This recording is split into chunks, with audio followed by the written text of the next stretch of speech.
Every single day, our seafarers face this risk. They are attacking bulk ships. They're trying to steal scrap metals. They will always look for the weakest target. Pirate attacks and sea robberies are a constant threat, but this year there's been a spike. So where do most of the attacks occur? This is the Strait of Malacca. It's one of the most vital shipping routes in the world, and almost 100 attacks occurred here in the first 6 months of this year. That's up 83% compared to last year. That makes Asia the new hotspot, overtaking Latin America, the Caribbean, and the Middle East. Few shipping companies even want to talk about pirate attacks, for fear it will chase away customers. But the threat is well known. Ship security manager Ray Lee says his crew spotted a possible attack on a neighbouring ship when they were going through the strait. They spotted something suspicious, small vessels that seems to be hiding, and all of a sudden they see these small little vessels heading towards another vessels, go onto the radio and tell her that watch your stern. They sound the ship horns, and that actually prevents illegal boarding.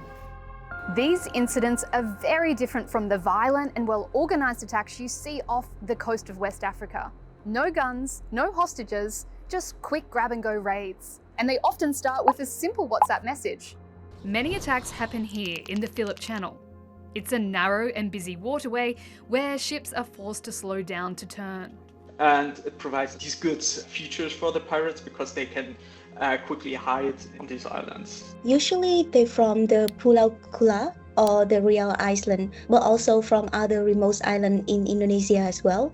And because these islands are remote, pirates and also sea robbers take advantage of this location. So who are the criminals and what do they want? The pirates and sea robbers tend to be the low-level and opportunistic criminal, so they usually are armed but rarely violent. They're trying to steal, for example, scrap metals. So here we are really not really talking about like typical crime that we could see, for example, off the coast of Somalia, for example, where pirates really hijack ships. Behind these low-level robberies lies a story of economic hardship. Countries may not be able to suppress piracy, but they should also focus on the root causes. Economic breakdown of social cohesion, the closure of industries and activities that some of these pirates and sea robbers might have traditionally engaged in.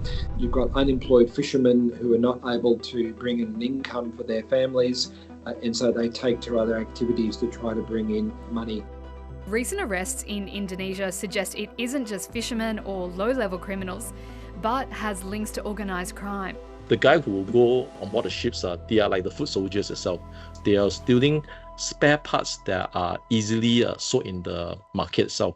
So they know what they're looking for, and there's actually like an ecosystem where there is a coordinator for how they are going to sell off the stolen items.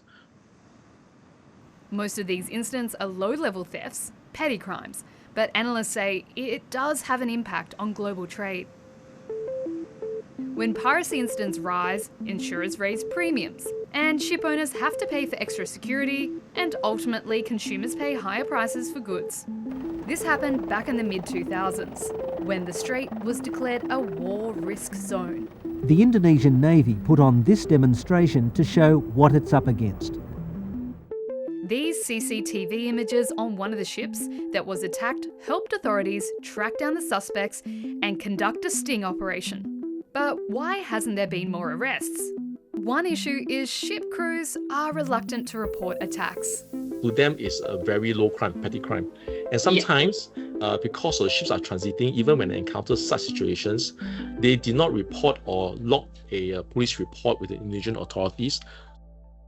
Joint patrols from Singapore to Malaysia are underway, but law enforcement often hits limits.